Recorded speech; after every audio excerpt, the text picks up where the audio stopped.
Hi, good afternoon. It's great to be here.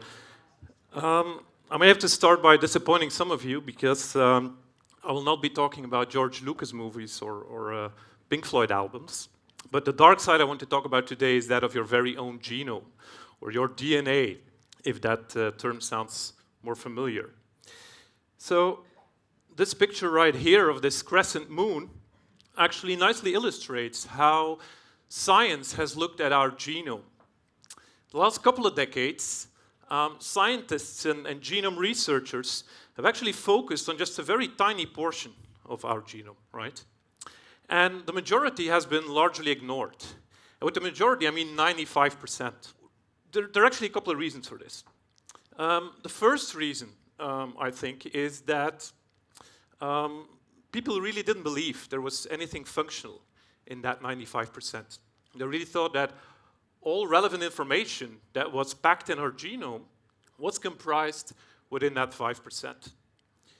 Now, the second reason why this part of our genome has been completely ignored is the fact that we just lacked the proper technology to study it in detail. And that part of our genome, which I refer to here as the dark side of our genome, is the part I'm particularly interested in. Now, before I explain you what that is, I need to take you back a couple of years in time, 5th or 6th grade in high school, to give you a little bit of background information. So I think most of you know that our body is comprised of cells. And we have trillions of these cells, right? And inside every cell, there is an exact copy of our genome, our DNA. There's about 2 meters of DNA in every cell. So if you would tie all that DNA together, you would actually end up with a rope that would stretch our entire solar system. So we have quite a bit of DNA in our cells. And that DNA actually contains all information that is required to build a human being. And let's say the functional elements within our DNA are things we call genes. And these genes can have very different functions inside a cell. And in order to explain that, you can think of a cell as a complex train or subway network, right? There are basically 2 major components in such a network. On the one hand, you have components that are related to infrastructure. Think of trains, tracks, tunnels. And on the other hand, you have components that are related to steering and regulation. Think of the train driver, the traffic lights, switchboards, and what have you. And the situation in a cell is actually very similar. In a cell, you have genes that will contribute to the infrastructure, and you have genes that contribute to regulation. Now, it's clear that if you would have defects in components that are important for regulation, you get chaos in the network. So if you take the train sometimes, like I do here in Belgium, you probably know what I mean. So in a cell, again, the situation is very similar. If you have defects in genes that are essential for regulation within that cell, you can get chaos. And from that chaos, you can get disease, including, for instance, cancer. So cancer is basically an accumulation of gene defects, which will result in a situation where cells lose their integrity, start to divide in an uncontrollable manner, and ultimately form a tumor. Now, without any doubt, studying defects in these genes has really helped us in understanding how cancer cells arise, how they evolve, and how we can treat cancer patients. So understanding these gene defects is crucial. Now, the thing is that our research has actually, for decades, focused on genes that were comprised in that 5% of our genome, right? And for the reasons I told you earlier, the remaining 95% has been completely untouched. And again, the reasons are that people didn't believe there was anything functional there, that we could really learn anything from that part. And together with that, the fact that we lack the proper technology to do so. And I think as in many scientific disciplines, leap forward in knowledge is often preceded by a leap forward in technology. And in the field of genome research, this technological revolution that occurred, let's say, more or less a decade ago, is a technology that we call today, or that we know today, as next-generation sequencing. And next-generation sequencing has allowed us to study our dark side of our genome with unprecedented detail. So the machines I'm showing you here produce so much genome information that we can really study every aspect of our genome today. And applying these technologies, the results have been quite staggering.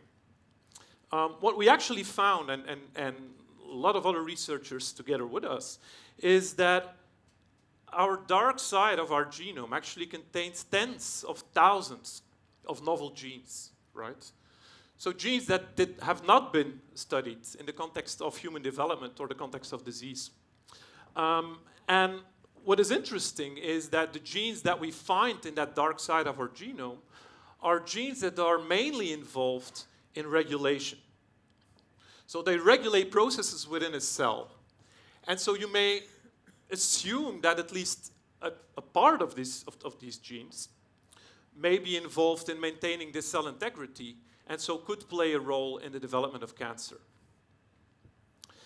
Now, one of the genes of these novel genes that we have found is actually a gene that controls the energy production of melanoma cells. So melanoma or skin cancer. And if we go back to our train network, you can really think of this gene as a master switch, right? A master switch that controls the energy supply to the entire network. So turning off this master switch, or switching off our gene, would actually result in switching off the energy supply to these cancer cells. Now, cancer cells divide very rapidly, they grow very rapidly, and so they require a lot of energy to do so. So if you can switch off the energy supply, we can actually interfere with energy production within the cells, and we can kill cancer cells. So having a treatment like this could be an alternative to treat these melanoma tumors. Now, melanoma is unfortunately one of the cancer types for which incidence and also mortality has been increasing over the last couple of decades. It's a really aggressive tumor and very hard to treat, with a very high metastatic potential. And so this is an example of a patient that is diagnosed with metastatic melanoma. So you can see that the tumor has really spread throughout the entire body. And the interesting thing is here that the tumor cells of this patient contain a very specific gene defect, which occurs in one of the genes that are in that 5% of our genome. And that gene defect is a defect that we can treat. And the treatment is really quite spectacular. This is exactly the same patient 4 months later after treatment. And so you can see that the patient is completely tumor-free, at least macroscopically. And so this nicely illustrates that by studying gene defects, we can improve treatment of cancer patients. However, in this particular case, a couple of months later, some tumor cells have become resistant to that therapy, and you get a full-blown relapse of the tumor, which eventually leads to the death of the patient.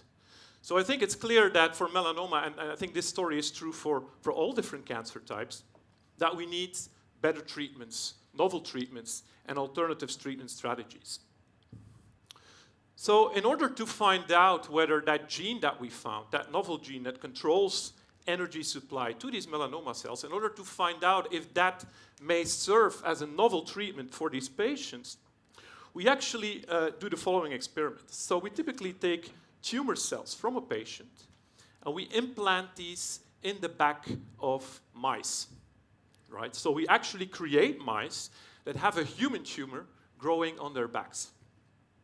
And this provides us with a system, a living organism, where we try to recapitulate as good as possible the situation in the patient.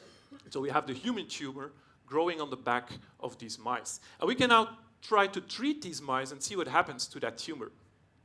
So we devised a treatment based on which we could silence that novel gene we found and actually started treating mice. And what we could find, and that was very interesting to see, is that silencing that novel gene that we found, that gene that controls energy production, really allowed us to reduce the tumor growth in these mice compared to a control group. So suggesting that one day perhaps this may indeed be a novel or potential novel treatment for melanoma patients. Now there's a big but to this story, and that's the fact that everything that we do here is done on mice. And of course mice are not men, so in order to transfer that type of treatment to patients, we really need a lot of time, and that requires a multi-step process that we need to go through. First of all, we need to devise a treatment that is non-toxic for the patients and that is as efficient as possible to silence our gene. What we have given to these mice does not qualify as a treatment for patients, so that's something to be really clear about. Only once we have such a treatment that is non-toxic and efficient enough in silencing that gene that we target, we can think of treating patients. First in small cohorts and later on in larger cohorts. So one of the nice things about discovering new genes is that you can name them. And so we had a lot of fun in the lab to try to come up with a name for that gene, and ultimately we decided to name our gene Samson. Not after the national dog, but after the biblical or mythical figure Samson, whose strength is in his hair. And so just as the figure Samson depends on his hair for his strength and his energy production, melanoma cells depend on the Samson gene for their strength and energy production. So all we need to do now is find Delilah and start treating patients, hopefully once. So I want to conclude by stating that Samson is definitely not the only novel gene out there that can play an important role in tumor formation. And it's thanks to novel technologies that we have been able to identify thousands of novel pieces that may hopefully one day help us solve the complex puzzle of cancer.